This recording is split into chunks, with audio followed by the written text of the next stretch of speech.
Dumphord Family Enterprise to kind of rebuild this side of the neighborhood.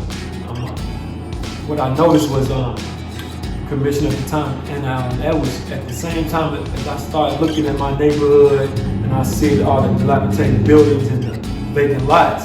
I felt like, I wanted to do something about that. So when I found out they were doing a Westside initiative where they wanted to rebuild as well, it was perfect timing.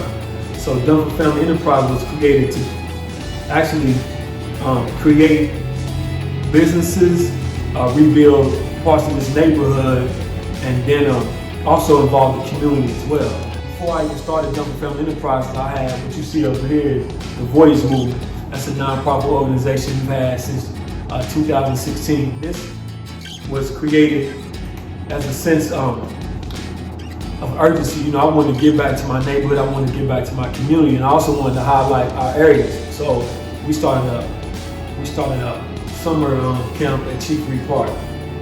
Everything was free for the kids. We wanted to make sure that the kids had something to do outside throughout the summer. So we started that in 2016, and we've had that every summer since. At the end of each summer, we have a family day event where we have all the families and the kids come out. We have bouncy houses. We've had the mayors come out, participate, city commissioners. We've had superintendents. So we've had a lot of people come out and support our events. Then 2019, the winter of 2019, what we did was we collaborated with a lot of the local churches, and we did a winter weekly feeding where we had each church provide the meals for that week, and then we had the community come in and get a free meal.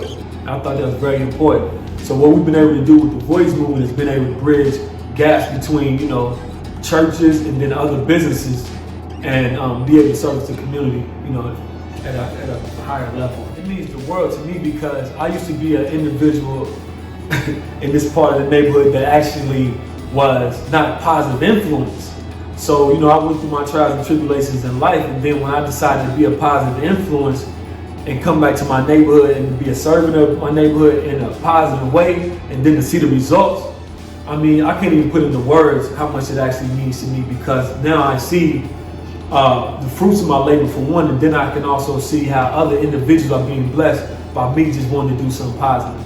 So it just means the world to me, and I also appreciate all the support that we've got from the whole community, businesses included, like public officials included, like everyone has gotten behind everything we've done and they supported 100%. I want to show them that even if you have made mistakes in your life, you can change and you can actually succeed.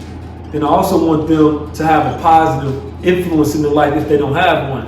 A positive male who may look like them, because a lot of our youth look just like me. They wear fitted hats, and I do these things intentionally because a lot of times when you see one of our youth, when you encounter me, and I'm the president of NAACP as well. So it may take some of the stigma that society gives on black males when you come in contact with me, like, well, he's the president of NAACP, he has a nonprofit organization, he owns a few businesses, and he looks like this. So I really pride myself in changing the narrative and then changing the idea of what you see. So how I dress is intentional.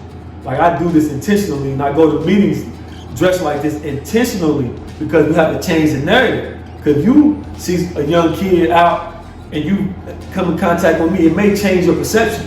Because society, unfortunately, has a perception of young black males as being, predators, as being drug dealers, and being a lot of different things that we're not. Like, I know more young black males in college than I do that's in jail, but society would have you believe that it's different.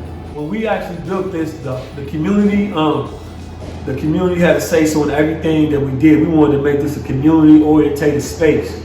So they had say-so in the mural that we put outside on the walls. They've had say-so on the business model. So one thing about this multi-purpose space is that you can't buy anything from us. So everything in here is on a donation basis. I had an individual come in early, he gave me a $20 donation for one pack of gum because he understood the impact of what we're doing. So that's why our business model is not like the normal capitalistic business, how it's set up, where it's an exchange for goods and services. This is more of we want to do a service, and what comes of it, we know it'll continue to sustain itself because we put the responsibility on the community to maintain it. I kind of take pride in being able to say, you can't buy anything from me. Like, you can only make a donation if you see fit.